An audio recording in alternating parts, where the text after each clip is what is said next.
ಯಾವತ್ತೂ ತೊಂದರೆ ಕೊಡಲ್ಲ, ರೈತರಿಗೆ ತೊಂದರೆ ಕೊಡೋ ಪ್ರಶ್ನೆನೇ ಬರಲ್ಲ. ಆ ತರ ಯಾವ್ದನ್ನ ಇದ್ರೆ ನನ್ ನೇರವಾಗಿ ಕರೀರಿ, ನಾನು ಬರ್ತೀನಿ, ನಡೀರಿ, ಅಲ್ಲೇ ಬರ್ತೀನಿ. ನೋಟಿಸ್ ಕೊಟ್ಟವ್ರೆ, ಅಲ್ಲಿ ಕೂತ್ಕೊಂಡು ನಾನು ಬಗೆಹರಿಸ್ತೀನಿ. ನಾನು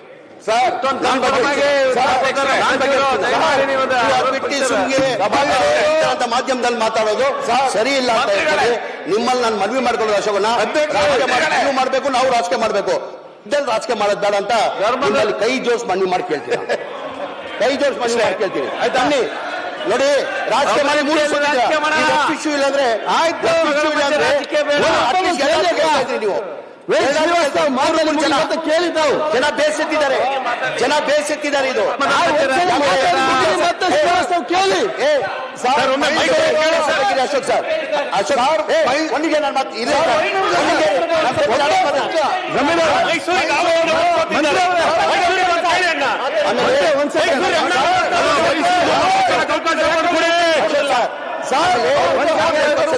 ಇತಿಹಾಸ ತೆಗಿರಿ. ಚುನಾವಣೆ ಬಂದಿದೆ, ನಾವು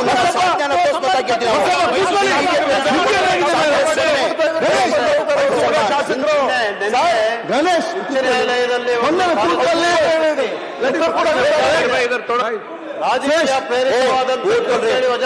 ಈಗ ಮನೆ ಒಂದ್ ಸೆಕೆಂಡ್ ಸುಮ್ಮನೆ ಕೂತ್ಕೊಳ್ಳಿ. ಈಗ ಮಂತ್ರಿ ಅವರೇ, ಆ ಮೈಸೂರಿಗೆ ಸಂಬಂಧಪಟ್ಟಾಗ ಮೈಸೂರು ಶಾಸಕರಿಗೆ ಏನು ಮಾತಿದೆ ಒಂದು ಸ್ಪಷ್ಟವಾಗಿ ಬೇಗ ಕೇಳಿಬಿಡಿ. ಮೈಕ್ ಹಾಕಿ. ಮೈಸೂರು ಮುನೇಶ್ವರ ನಗರದ್ದು 110 ಮನೆಗೆ ಸರ್ವೆ ನಂಬರ್ 153ರಲ್ಲಿ ನೋಟಿಸ್ ಕೊಟ್ಟಿರೋದು 27/2023. ಕಾಂಗ್ರೆಸ್ ಗವರ್ಮೆಂಟ್ ಅದಂತ ಗಮನಕ್ಕೆ ತಂದೆ. ಯಾವಾಗ ಮುಖ್ಯ ಕೋರ್ಟಲ್ ಕೇಸ್ ಇದೆಯಾ ಇಲ್ಲೋ? ಅದು ಕೋರ್ಟಲ್ ಕೇಸ್ ಇದೆ ತಾನೆ. ನೋಟಿಸ್ಗೆ ತಪ್ಪಿಸ್ಕೊಂಡು ನೀವು ಕೂತ್ಕೊಳ್ಳಿ. ನಾನು ಅದು ಒಪ್ಕೊಂಡೆ. ಮಾತಿಗೆ ನೀವೇನಾದ್ರೆ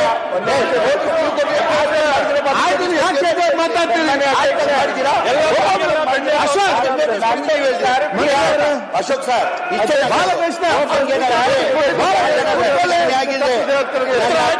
ಗಮನಕ್ಕೆ ತಂದೆ ಮಾತಾಡಿ ಗಣೇಶ್ ಕೂತ್ಕೊಳ್ಳಿ, ಆಸಿಫ್ ಕೂತ್ಕೊಳ್ಳಿ. ನೋಡಿ, ನೀವು ಆಡಳಿತ ಪಕ್ಷದ ನೀವು ಕೂತ್ಕೊಳ್ಳಿ. ಗಣೇಶ್, ನೀವು ಆಡಳಿತ ಪಕ್ಷದವರೇ ಮಂತ್ರಿ ಉತ್ತರ ಕೊಡುವಾಗ ಅವ್ರು ಏನದು ಅಂತ ಕೇಳಿಕೊಟ್ಟು ನೀವು ಅಲ್ಲೆದ್ದು ನಿಂತರ ಆಗುದಿಲ್ಲ. ಮಾನ್ಯ ಅಧ್ಯಕ್ಷರೇ, 2-3 ವಿಚಾರಗಳನ್ನ ಬಹಳ ಸ್ಪಷ್ಟಪಡಿಸಿದ್ದಾರೆ ಮಾನ್ಯ ವಕ್ಫ್ ಮಿನಿಸ್ಟ್ರು ಮತ್ತೆ ಅಲ್ಪಸಂಖ್ಯಾತರ ಅಭಿವೃದ್ಧಿ ಮಂತ್ರಿ.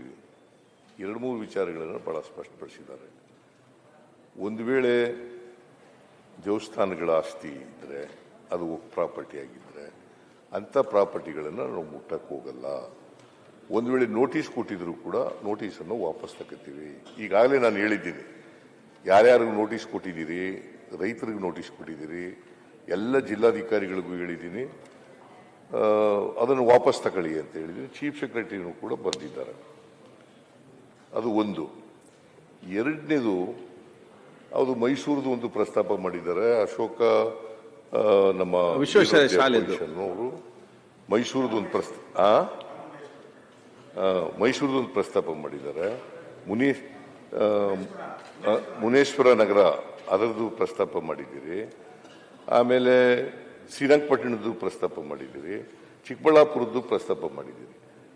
As revenue minister Krishna Byre Gowda will reply your questions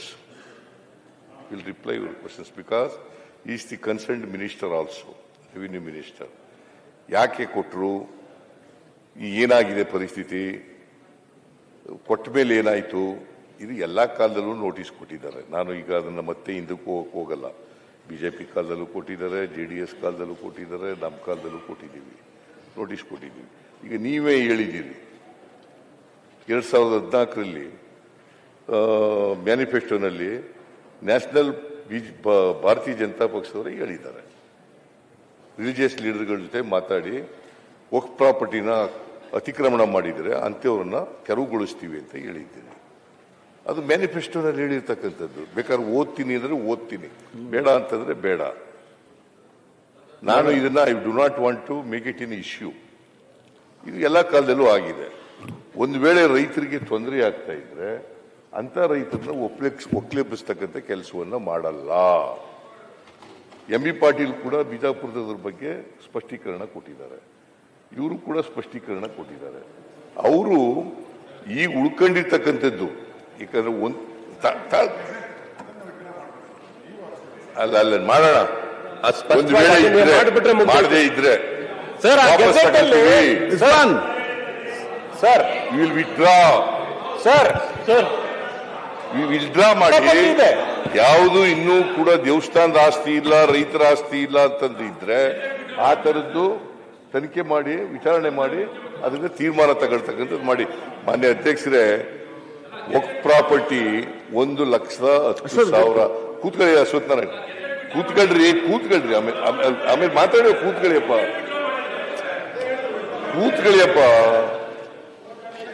Waqf property ಮಾನ್ಯ ಅಧ್ಯಕ್ಷರೇ 1,10,000 ಎಕರೆ ಅಷ್ಟು ಚಿಲ್ಲರೆ. ಈಗ ಉಳ್ಕೊಂಡಿರೋದು 20,000 ಎಕರೆ. ಅದರಲ್ಲಿ ಇನಾಮ್ ಅಬಾಲಿಷನ್ ಆಕ್ಟ್ನಲ್ಲಿ ಕೆಲವಷ್ಟು ಎಕರೆ ಹೋಯ್ತು, ಲ್ಯಾಂಡ್ ರಿಫಾರ್ಮ್ಸ್ ಆಕ್ಟ್ನಲ್ಲಿ ಕೆಲವು ಎಕರೆ ಹೋಯ್ತು, ಬೇರೆ ಬೇರೆ ಕಾರಣಗಳಿಗೆ ಅಕ್ವರೆ ಮಾಡ್ಕೊಂಡಿರ್ತಕ್ಕಂಥ ಕಾರಣಗಳಿಗೋಸ್ಕರ ಸ್ವಲ್ಪ ಎಕರೆ ಹೋಯ್ತು. ಎಲ್ಲ ಹೋಗಿ ಇನ್ನು ಉಳಿದಿರ್ತಕ್ಕಂಥದ್ದು 20,000 ಎಕರೆ ಚಿಲ್ಲರೆ ಉಳಿದಿದೆ. ಅದನ್ನ ರಕ್ಷಣೆ ಮಾಡಬೇಕೋ ಬೇಡವಾ? ನೀವೇ ರಕ್ಷಣೆ ಮಾಡಬೇಕು ಅಂತ ಹೇಳಿದ್ದೀರಿ. ರಕ್ಷಣೆ ಮಾಡಬೇಕೋ ಬೇಡ? ಒಂದು ವೇಳೆ ಅದನ್ನು ರಕ್ಷಣೆ ಮಾಡುವಾಗ ಅತಾಚುರ್ಯದಿಂದ ಕಣ್ತಪ್ಪಿ ಏನಾದರೂ ನೋಟಿಸ್ಗಳು ಹೋಗಿದ್ರೆ, ರೈತರಿಗೆ ನೋಟಿಸ್ಗಳು ಒಪ್ಪಿಸ್ತಕ್ಕಂಥ ಕೆಲಸ ನಡೆದಿದ್ರೆ ಅದನ್ನು ಮಾಡೋಣ. ಹಿಂದೀಕರಣ ನಿಮ್ಮ ಕಾಲದಲ್ಲೂ ಆಗಿದೆ, ನಮ್ಮ ಕಾಲದಲ್ಲೂ ಆಗಿದೆ. ರೆವಿನ್ಯೂ ಡಾಕ್ಯುಮೆಂಟ್ RTC ತಿದ್ದುಪಡಿ ಮಾಡಿರ್ತಕ್ಕಂಥದ್ದು ಕಾಲಂ ನಂಬರ್ 9, ಕಾಲಂ ನಂಬರ್ 11 ನಿಮ್ಮ ಕಾಲದಲ್ಲೂ ಆಗಿದೆ, ನಮ್ಮ ಕಾಲದಲ್ಲೂ ಆಗಿದೆ. ಕಾನೂನು ಇತ್ತು ಅದಕ್ಕೋಸ್ಕರ ಮಾಡೋದು ಅಂತ ನೀವು ಹೇಳ್ತೀರಿ. ನಾವು ಯಾತಕ್ಕೆ ಮಾಡಿದ್ರು? ಕಾನೂನು ಇದ್ದದ ಮಾಡಿದೀವಿ. It is A central act. ಕಾನೂನು ಇದ್ದದ್ರಿಂದ ಮಾಡಿದೀವಿ. ಅದರಿಂದ let mister Krishna Byregowda revenue ಮಂತ್ರಿ ಉಳಿದದಕ್ಕೆಲ್ಲ ಉತ್ತರ ಕೊಡ್ತಾರೆ.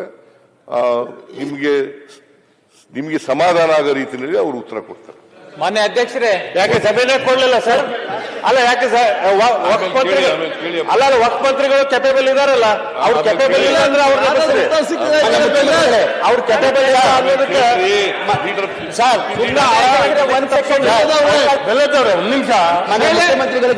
ಒಂದ್ ನಿಮಿಷ ಮಾನ್ಯ ಮುಖ್ಯಮಂತ್ರಿ ಗಮನಕ್ಕೆ ನಿಮ್ಗೆ ಪೂರಕವಾಗಿ ಹೇಳ್ತೀನಿ, ನೀವು ಆಮೇಲೆ ಉತ್ತರ ಕೊಡಿ. ಸರಿ ಆಗುತ್ತೆ, ಕೊಡಿ. ನಾನು ಡಿಸ್ಪ್ಯೂಟ್ ಇಲ್ಲ ನಂದು. ಒಂದ್ ನಿಮಿಷ ಸರ್, ಈಗ ಇದು ಒಂದು ಹೆಲ್ತಿ ಡಿಸ್ಕಷನ್ ನಡೀಬೇಕು. ಇವತ್ತು ನಾವೇನೋ ಒಂದು ರಾಜಕಾರಣದ ಒಂದು ತಾತ್ಕಾಲಿಕವಾದಂಥ ಪ್ಯಾಚ್ ಹಾಕುವಂಥದ್ದು ಅಲ್ಲ ಇದು. ಯಾಕಂದ್ರೆ ನೀವು ಹೋದ್ರ ಮೇಲೂ ಇದು ಇರ್ತದೆ, ಅದನ್ನು ಸರಿ ಮಾಡಬೇಕು. ವಕ್ಫ್ ಆಸ್ತಿಯನ್ನು ಉಳಿಸ್ಕೊಂಡ್ಲಿಕ್ಕೆ ಸರ್ ನಮ್ದು ಖಂಡಿತವಾಗೂ ನಮ್ಮ ಬೆಂಬಲ ಇದೆ. ನಮ್ದು ಏನೂ ತೊಂದರೆ ಇಲ್ಲ.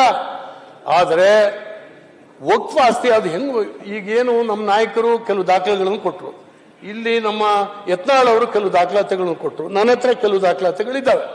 ನಾನು ಅದನ್ನೆಲ್ಲವನ್ನು ಕೂಡ ಈಗ ಹೇಳಲಿಕ್ಕೆ ಹೋಗೋದಿಲ್ಲ, ತುಂಬಾ ಜಾಸ್ತಿ ಇದಾಗುತ್ತೆ. ಆದರೆ ಇದರಲ್ಲಿ ಇಂಡೀಕರಣ ಯಾಕಾಯ್ತು, ನೋಟಿಸ್ಗಳು ಯಾಕಾಯ್ತು? ಈಗ ಡಿಸ್ಪ್ಯೂಟ್ ಅನೇಕರು ಹೇಳೋದು, ನಿಮ್ಮ ಕಾಲದಲ್ಲಿ ಇಷ್ಟು ಕೊಟ್ರಲ್ರಿ, ನಮ್ಮ ಕಾಲದಲ್ಲಿ ಇಷ್ಟು ಕೊಟ್ಟರು, ನಮ್ಮ ಕಾಲದಲ್ಲಿ 5,000 ಕೊಟ್ಟಿದ್ದು, ನಿಮ್ಮ ಕಾಲದಲ್ಲಿ 2,000 ಕೊಟ್ಟಿದ್ದು, ಒಂದು 3,000 ನಾವೇ ಜಾಸ್ತಿ ಕೊಟ್ಟಿದ್ದೀವಿ ಅಂತೇಳಿ ಹೇಳಿ ನಮ್ಮ ಮೇಲೆ ಅಲಿಗೇಷನ್ ಮಾಡೋದು ಸುಲಭ.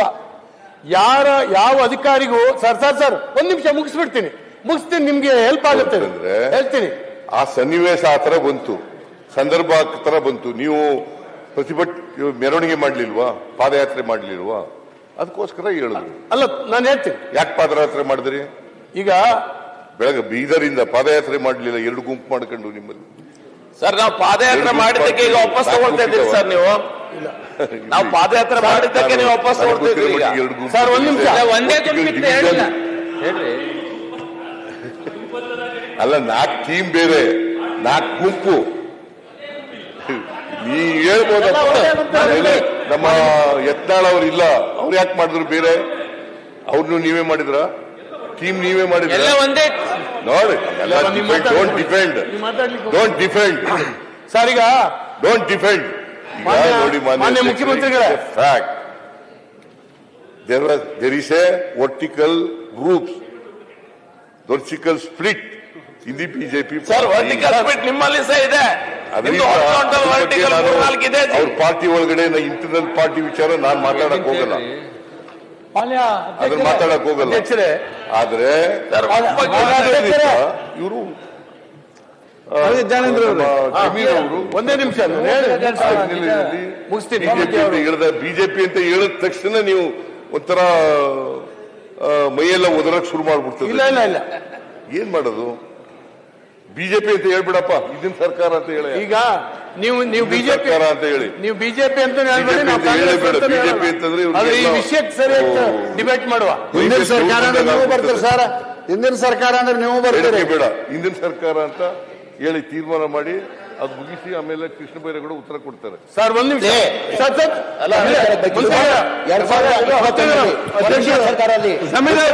ಹೆಸರು ಹೇಳಕ್ ಹೋಗಲ್ಲ ಸರ್.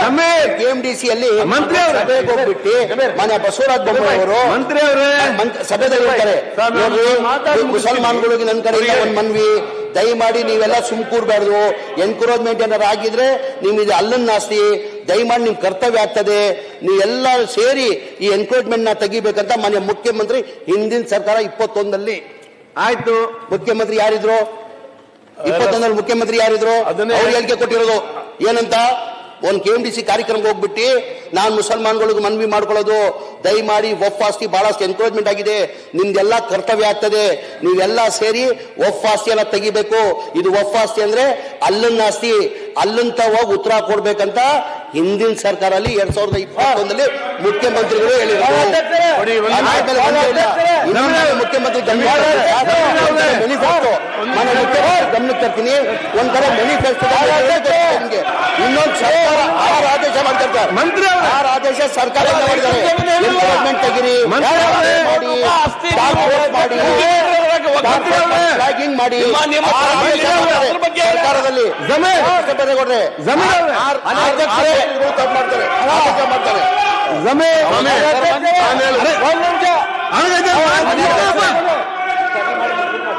ಮತ್ತೆ ಆಯ್ತು, ಕೂತ್ಕೊಳ್ಳಿ ನೀವು. ಸರಿಗ ನಾನು ನನ್ಗೇನು ಮಾತಾಡ್ಲಿಕ್ಕೆ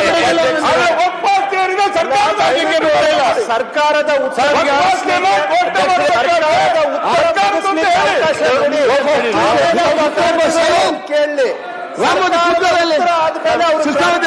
ಕೇಳಿ ಕೇಳಿ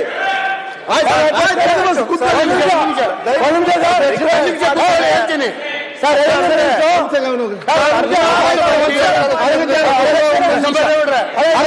ಸ್ವಲ್ಪ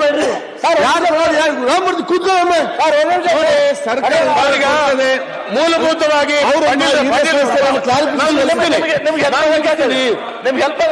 ನಾನು ಅವಾಗಲಿಂದ ಪ್ರಯತ್ನ ಮಾಡ್ತಾ ಇದ್ದೀನಿ. 1 ನಿಮಿಷ ಮುಗಿಸ್ತೀನಿ ನಾನು. ಬಹಳ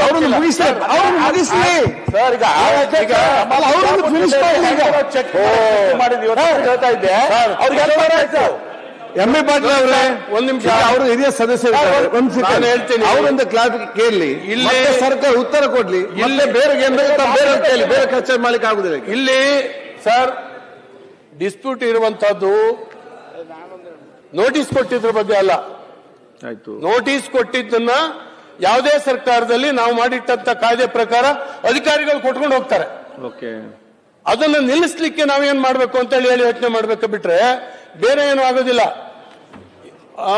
74 ಕಾಯ್ದೆ, 2013 ಕಾಯ್ದೆ, 1954 ಕಾಯ್ದೆ, ಇವೆಲ್ಲವೂ ಕೂಡ ಸಂವಿಧಾನಕ್ಕೆ ಮೀರಿರ್ತಕ್ಕಂಥ ಒಂದು ಅಧಿಕಾರವನ್ನ ಒಪ್ಪಿಗೆ ಕೊಟ್ಟಿದೆ. ನೋಡಿ, ಅದರ ಬಗ್ಗೆ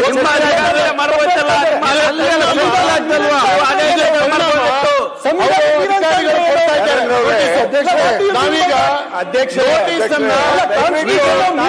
ತಮ್ಗೆ ರಿಕ್ವೆಸ್ಟ್ ಕೇಳ್ತಾ ಇಲ್ಲ, ಕ್ಲಾರಿಫಿಕೇಶನ್ ಕೇಳ್ತಾ ಇಲ್ಲ.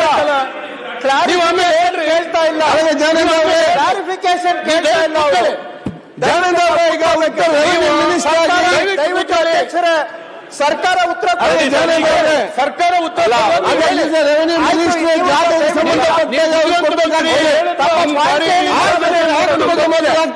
ಕ್ಲಾರಿಫಿಕೇಶನ್ ಏನಿಲ್ಲ.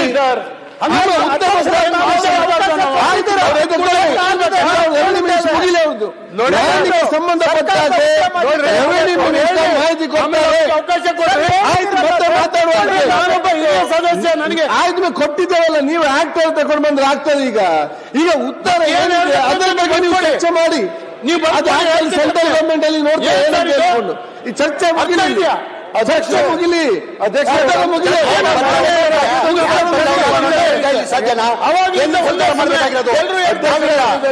ಮಾಡಿರೋದು ಯಾರು? ಕೇಂದ್ರ ಸರ್ಕಾರ ಮಾಡಿರೋದು.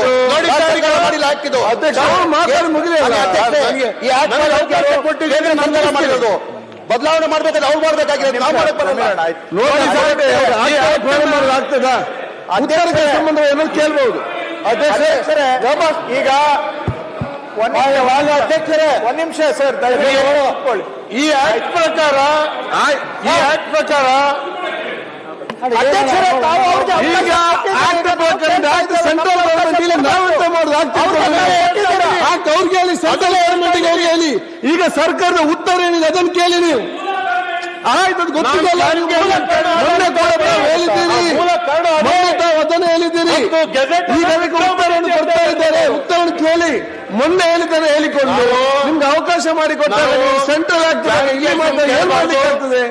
ಅವರು ರೆವಿನ್ಯೂ ಮಿನಿಸ್ಟರ್ ಆಗಿ ಲ್ಯಾಂಡ್ಗೆ ಸಂಬಂಧಪಟ್ಟಂತ ವಿಚಾರಗಳನ್ನು ನಿಮ್ಗೆ ಉತ್ತರ ಕೊಡ್ತಾರೆ. ಅದು ನಿಮ್ಗೆ ಡೌಟ್ ಇದ್ರೆ ಕೇಳಿ. ಮೈಸೂರು ಅದಕ್ಕೆ ಮಾಡ್ತಾ ಇದ್ದೀನಿ. ರೆವಿನ್ಯೂ ಮಿನಿಸ್ಟರ್ ಕೇಳಿ. ಸಮೀರ್ ಅವರು ಏನ್ ಹೇಳಿದ್ದಾರೆ ಅದಕ್ಕೆ ಕ್ಲಾರಿಫಿಕೇಶನ್ ಆಮೇಲೆ ಎಲ್ಲ ಸರ್ಕಾರದ ಉತ್ತರ ಮುಗಿದಿಲ್ಲ. ನಾವೇನು ಸರ್ಕಾರದ ಉತ್ತರ ಮುಗಿದಿಲ್ಲ. ಸರ್ಕಾರ ಉತ್ತರ ಕೊಡುವಂತಹದ್ದು ವಿಚಾರಗಳಿದೆ. ಸರ್ಕಾರದ ಉತ್ತರ ಆದ್ಮೇಲೆ ಹಾಕಿಲ್ಲ, ಸ್ಪಷ್ಟೀಕರಣ ಕೇಳಿ. ಏನು ಸಂಬಂಧ ಹಾಕದಿದ್ರು ಕೂಡ ಸರ್ಕಾರಿ ಜಾಗ ಇವತ್ತು ನೋಟಿಸ್ ಆಗಿದೆ, ಇನ್ನೊಂದು ಲ್ಯಾಂಡ್ ನೋಟಿಸ್ ಆಗಿದೆ. ಇದೆಲ್ಲ ಕೂಡ ರೆವಿನ್ಯೂ ಡಿಪಾರ್ಟ್ಮೆಂಟ್ಗೆ ಸಮರ್ಥರಿದ್ದಾರೆ, ಅವ್ರು ಕೊಡ್ತಾರೆ ಅಲ್ವಾ? ರೆವಿನ್ಯೂ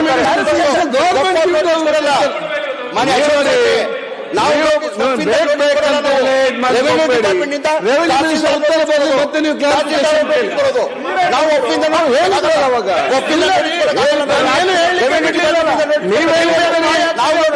ಸಮಸ್ಯೆ ಅಂತೇಳಿ ಈಗ ಒಂದ್ ನಿಮಿಷ ಸಂಬಂಧಪಟ್ಟ ಹಾಗೆ ಕೆಲವು ವಿಷಯಗಳನ್ನ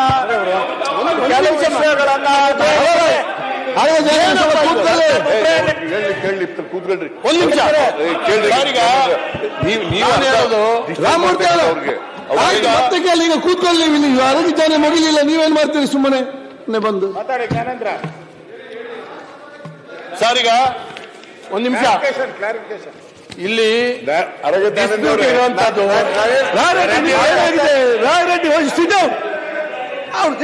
ಆಯ್ತು, ನೀವು ಕೂತ್ಕೊಳ್ಳಿ. ಈಗ ಸಾಲಾಗಿ ನಿಮ್ದೊಂದು ಇಲ್ಲಿ ಡಿಸ್ಪ್ಯೂಟ್ ಇರುವಂತದ್ದು ಕಾಯ್ದೆ.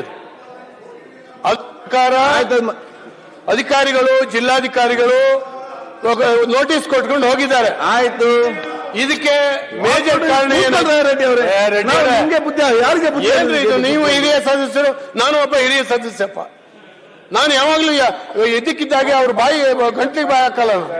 ಸರಿ ಕೇಳಿ, ಇಲ್ಲಿ ಇರುವಂತಹದ್ದು ಕಾಯ್ದೆ ಪ್ರಶ್ನೆ. ಅದ್ರ ಪ್ರಕಾರ ಅಧಿಕಾರಿಗಳು ನೋಟಿಸ್ ಕೊಟ್ಟಿದ್ದಾರೆ. ನೋಟಿಸ್ ಕೊಡ್ಲಿಕ್ಕೆ ಕಾರಣ ಏನಾಯ್ತು ಅಂತಂದ್ರೆ, ನಮ್ಮ ವಕ್ಫ್ ಮಿನಿಸ್ಟರ್ ಹೋಗಿ ರಿವ್ಯೂ ಮಾಡಿದ್ರು. ವಕ್ಫ್ ಆಸ್ತಿಗಳನ್ನ ಇದನ್ನ ಹಾಕಿ ಅಂತ ಹೇಳಿ, ಖಾತೆ ಹಾಕಿಸಿ ಅಂತ ಹೇಳಿ ಅದಾಲತ್ತು ಮಾಡಿದ್ರು. ಅದಕ್ಕೆ ಗಡಿಬಿಡಿಯಾಗಿ ಎಲ್ಲ ಅಧಿಕಾರಿಗಳು ಅದನ್ನ ತೆಗೆದು ನೋಡಿದ್ರು, ಹಾಕ್ತಾ ಹೋದ್ರು. ಈಗ ಬಂದಿರತಕ್ಕಂಥದ್ದು ಅನೇಕ ರೈತರ ಜಮೀನುಗಳಿಗೆ ವಕ್ಫ್ ಅಂತ ಬಂದಿದೆ, ದೇವಸ್ಥಾನಗಳಿಗೆ ಬಂದಿದೆ. ಅವರು ನಿಜವಾದ ವಕ್ಫಾಸ್ತಿ ಅವರು ಮಾನ್ಯ ಮಂತ್ರಿಗಳು ಹೇಳಿದ್ರು. ಯಾರ್ಯಾರೋ ನಮ್ಮ ದೇವಸ್ಥಾನಗಳಿಗೂ ಕೂಡ ಉಂಬಳಿ ಕೊಟ್ಟಿದ್ದಾರೆ. ದೇವಸ್ಥಾನಗಳು ಚೆನ್ನಾಗಿ ನಡೀಲಿ ಅಂತೇಳಿ ಹೇಳಿ, ಎಜುಕೇಶನ್ ಸೊಸೈಟಿಗಳು ಚೆನ್ನಾಗಿ ನಡೀಲಿ ಅಂತೇಳಿ ಹೇಳಿ ದಾನ ಕೊಟ್ಟಿದ್ದಾರೆ. ಅದನ್ನೆಲ್ಲ ನಾವು ಮಾಡಿದ್ವಲ್ಲ, ಇದನ್ನ ಉಳುವನೆ ಹೊಲದೊಡೆ ಆಕ್ಟ್ ತಂದು ದಿನ ಬೆಳಗಾಗದ್ರೊಳಗೆ ಹಂಚಿದ್ವಿ. ತೊಂದರೆ ಇಲ್ಲ, ಯಾರು ಡಿಸ್ಪ್ಯೂಟ್ ಮಾಡಲೇ ಇಲ್ಲ.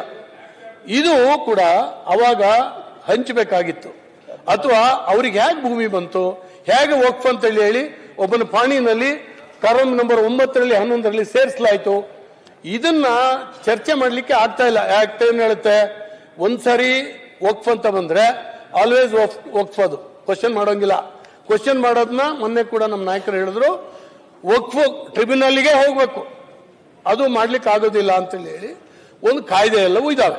ಈ ಕಾಯ್ದೆಗಳ ಆಧಾರದ ಮೇಲೆ ಅವರು ಕೊಟ್ಟಿದ್ದಾರೆ. ಇದು ಇವತ್ತು ಗೊಂದಲಕ್ಕೆ ಕಾರಣ ಆಗಿದೆ. ಇಡೀ ರಾಜ್ಯದಲ್ಲಿ ಮಾತ್ರ ಅಲ್ಲ, ರಾಷ್ಟ್ರದಲ್ಲೂ ಆಗಿದೆ. ಅವರೊಂದು ಮಾತು ಹೇಳಿದ್ರು, ದಯವಿಟ್ಟು ಸಾರಿ ನಾನು ಅದನ್ನ ಅದಕ್ಕೆ ಹೇಳ್ತಾ ಇದ್ದೀನಿ.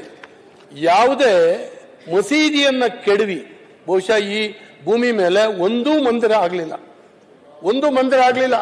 ಆದ್ರೆ ಮಂದಿರವನ್ನ ಕೆಡವಿ ಮಸೀದಿ ಆಗಿದ್ದಾವೆ. ಅದನ್ನು ಈಗಾಗಲೇ ತನಿಖೆಗಳಾಗ್ತಾ ಇದ್ದಾವೆ. ನಾವೆಲ್ಲರೂ ಕೂಡ, ಅದು ನಿಮ್ಮ ಕಾಲದಲ್ಲಿ ಆಗಲ್ಲ, ನಮ್ಮ ಕಾಲದಲ್ಲೂ ಆಗಿದ್ದಲ್ಲ. ಯಾವುದೋ ಕಾಲದಲ್ಲಿ ಮೊಘಲ್ ದಾಳಿ ಆಯ್ತು, ಅವ್ರು ಬಂದವರು ಅದು ಮಾಡ್ಕೊಂಡು ಹೋಗ್ತಾರೆ.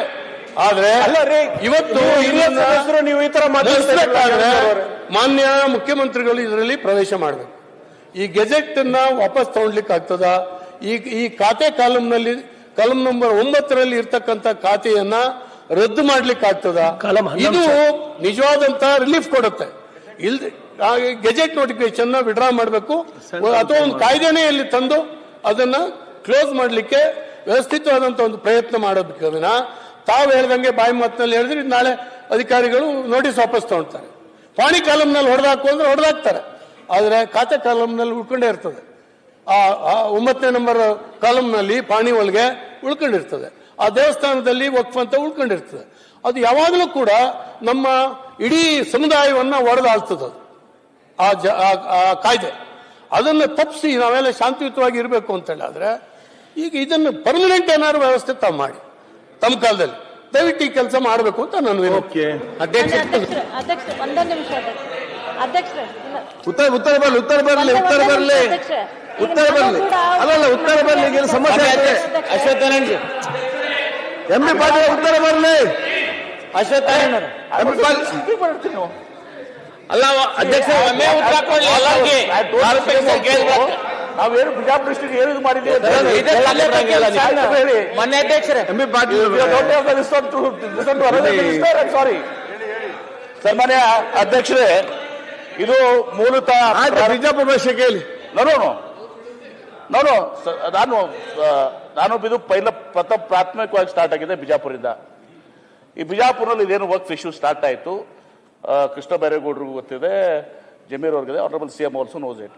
ನಾವು ಇದೇನು ಮಾಡಿದ್ದೀವಿ, ಬಿಜಾಪುರನಲ್ಲಿ we have formed a task force committee, DC ನೇತೃತ್ವ ಒಂದು ಟಾಸ್ಕ್ ಫೋರ್ಸ್ ಕಮಿಟಿ, ಆಮೇಲೆ ತಾಲೂಕಾದಲ್ಲೂ ಕೂಡ ತಹಶೀಲ್ದಾರ್ AC ಮತ್ತು ತಹಶೀಲ್ದಾರ್ ಟಾಸ್ಕ್ ಫೋರ್ಸ್ ಕಮಿಟಿ ಮಾಡಿ ಈಗೇನು 1973-74 ಗೆಜೆಟ್ ಇದೆಯಲ್ಲ, ಈ ಗೆಜೆಟ್ಗಿಂತ ಮೊದಲು 25-30 ಇಯರ್ಸ್ ಏನ್ ಸ್ಟೇಟಸ್ ಇದೆ, ಅದು ಸರ್ಕಾರಿ ಜಮೀನಾಗಿತ್ತಾ, ರೈತರದಾಗಿತ್ತಾ, ವಕ್ಫ್ದಾಗಿತ್ತಾ, ದೇವಸ್ಥಾನದಾಗಿತ್ತಾ, ಶಾಲೆದಾಗಿತ್ತಾ, ಅದನ್ನು ವೆರಿಫೈ ಮಾಡಿ they will prepare a list and submitted for further action. ಇದರಿಂದ ಏನಾಗ್ತದೆ, ಒನ್ಸ್ ಫಾರ್ ಆಲ್ ಇದು ಮಾಡಿ ಈ ಪ್ರೊಸೆಸ್ ನ ಮಾಡಿದಾಗ ಈಗ 2-3 ಇಶ್ಯೂಸ್ ರಿಸಾಲ್ವ್ ಆಗಿದ್ದಾವೆ. ನಾನು ಅದರ ಮುಖ್ಯಮಂತ್ರಿಗಳಿಗೂ ಕೂಡ ಹೇಳಿದೆ, ಅವ್ರು ಹೇಳಿ ಅಂತ ಹೇಳಿದ್ರು. ಅದಕ್ಕೆ ನಾನು ಕೃಷ್ಣ ಬೈರೇಗೌಡ ಮುಖ್ಯಮಂತ್ರಿಗೆ ಹೇಳಿದಾಗ he said to refer it, ಏನ್ ಮಾಡಿದೀವಿ ಅಂತ ಹೇಳಿ. ಹೀಗಾಗಿ ಅಲ್ಲಿ ಇದೊಂದು ಪರ್ಮನೆಂಟ್ ಸೊಲ್ಯೂಷನ್ ಆಗ್ತದೆ. This model DCSO task force committee ಮಾಡಿ, ಅಲ್ಲಿ ತಾಲೂಕಾ ಟಾಸ್ಕ್ ಫೋರ್ಸ್ ಕಮಿಟಿ ಮಾಡಿ, ಅದೆಲ್ಲಾನು 1973 ಮುಂಚಿತವಾಗಿ ಲ್ಯಾಂಡ್ ರೆಕಾರ್ಡ್ ತೆಗೆದ್ರೆ ಅದೆಲ್ಲಾನು ಸಿಗ್ತದೆ. ಅದು ವಕ್ಫ್ ಇದ್ರೆ ವಕ್ಫ್ ಇರ್ತದೆ, ದೇವಸ್ಥಾನ ಇದ್ರೆ ದೇವಸ್ಥಾನ ಇರ್ತದೆ, ಕೆಲವು ಕಡೆ ಕಂದಾಯ ಇದ್ರೆ ಸರ್ಕಾರ ಅಂತ ಇರ್ತದೆ. You will come to know the status of the land what it is. ಇದನ್ನು ನಾನು ಹೇಳಬೇಕಾಗಿತ್ತು. ಓಕೆ ಸರ್ ಅಧ್ಯಕ್ಷರೇ,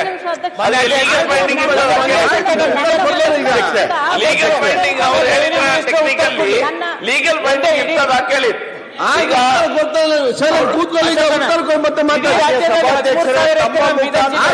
ಉತ್ತರ ಸಿಕ್ಕಿದ್ರೆ ಕೇಳಿ ಮಾರೆ. ಮಾನ್ಯ ಸಭಾಧ್ಯಕ್ಷರೇ, ಈ ವಿಷಯ ಏನಿದೆ ಕಂದಾಯ ಮತ್ತು ವಫ್ ಎರಡಕ್ಕೂ ಸೇರಿದ್ದಿದೆ. ಸಾರ್ವಜನಿಕ ವಲಯದಲ್ಲೂ ಕೂಡ ಪ್ರತಿಭಟನೆಗಳು ಆದಾಗ, ಟೀಕೆ ಟಿಪ್ಪಣಿಗಳು ಆದಾಗ ಕಂದಾಯ ಇಲಾಖೆಯನ್ನು ಸೇರಿಸಿ ಟೀಕೆ ಟಿಪ್ಪಣಿಗಳು ಆಗಿದ್ದಾವೆ. ಕಂದಾಯ ಮಂತ್ರಿಗಳನ್ನು ಸೇರಿಸಿ ನಮ್ಮ ಮೇಲೂ ಕೂಡ ಟೀಕೆನೂ ಆಗಿದೆ, ಆರೋಪನೂ ಆಗಿದೆ. ಹಾಗಾಗಿ ಇದರಲ್ಲಿ ಇವು ವಫ್ದ ವಿಚಾರಗಳು ಆಗ್ಲಿ ಅಥವಾ ಮುಜರಾಯಿ ವಿಚಾರಗಳಾಗಲಿ, ಇಶ್ಯೂ ಏನಿದ್ದು ವಕ್ಫಿಗೆ ಮಾತ್ರ. ಹಾಗಾಗಿ ವಕ್ಫ್ ಮಂತ್ರಿಗಳು ಉತ್ತರ ಕೊಡಿ, ಸರ್ಕಾರದ ಉತ್ತರ ವಕ್ಫ್ ಮಂತ್ರಿಗಳು ಉತ್ತರ ಕೊಡಿ. ನಿಮ್ಮ ನೀವು ಕೂತ್ಕೊಂಡು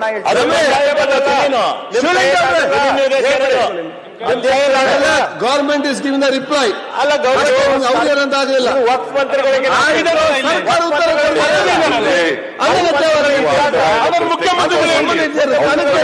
ರೆವಿನ್ಯೂ ಅಂತ ರೆವಿನ್ಯೂ ಮ್ಯಾಟರ್ಸ್ ಇದೆ. ಅದ್ರ ಜೊತೆಗೆ ಮುಖ್ಯಮಂತ್ರಿಗಳು ನಾವ್ಯಾವುದನ್ನು ರೆವಿನ್ಯೂ ಮಿನಿಸ್ಟರ್ ಪ್ರಶ್ನೆನೇ ಎತ್ತಿಲ್ಲ, ಯಾರು ಎತ್ತಿಲ್ಲ.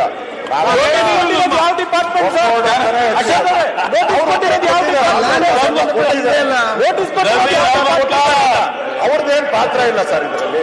ನೀವು ಈಗ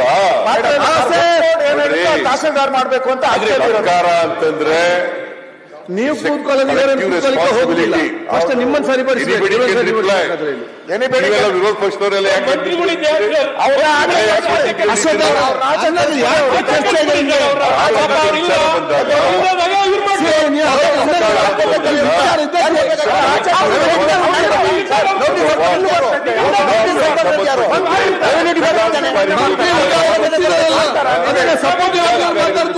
ಮಾತಾಡ್ತಿದ್ದಾರೆ ಈಗ. ಮಂತ್ರಿ ಫಸ್ಟ್ ಉತ್ತರ ಕೊಟ್ಟಿದ್ದಾರೆ.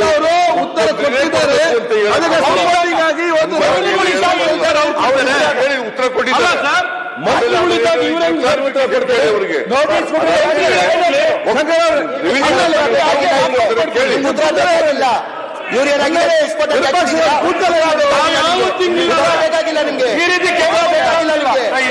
ಉತ್ತರ ಬೇಕಾಗಿಲ್ಲ.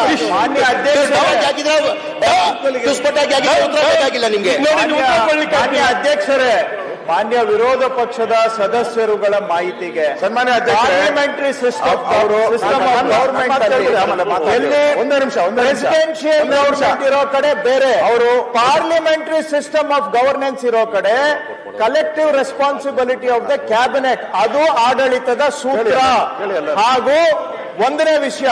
ಎರಡನೇ ವಿಷಯ, ಕ್ಯಾಬಿನೆಟ್ ಅಂತ ಹೇಳಿದ್ರೆ ಕ್ಯಾಬಿನೆಟ್ ನ ಎಲ್ಲಾ ಸದಸ್ಯರು ಸಹ ಅದರಲ್ಲಿ ಒಳಗೊಂಡಿರ್ತಾರೆ. It is a collective form of governance. ಎರಡನೇ ವಿಷಯ, ಯಾವಾಗ ಒಂದು ಸಬ್ಜೆಕ್ಟ್, ಒಂದು ವಿಷಯ, ಒಂದು ಇಲಾಖೆಗಿಂತ ಹೆಚ್ಚು ಇಲಾಖೆಗಳ ಸಮನ್ವಯದ ಮೇಲೆ ಅವಲಂಬಿತವಾಗಿದೆ, ಅಂತ ಸಂದರ್ಭದಲ್ಲಿ ಹೆಚ್ಚಿನ ವಿಡಿಯೋಗಳಿಗೆ ಪ್ರತಿಧ್ವನಿ ಯೂಟ್ಯೂಬ್ ಚಾನೆಲ್ ಸಬ್ಸ್ಕ್ರೈಬ್ ಮಾಡಿ, ಬೆಲ್ ಐಕಾನ್ ಕ್ಲಿಕ್ ಮಾಡಿ.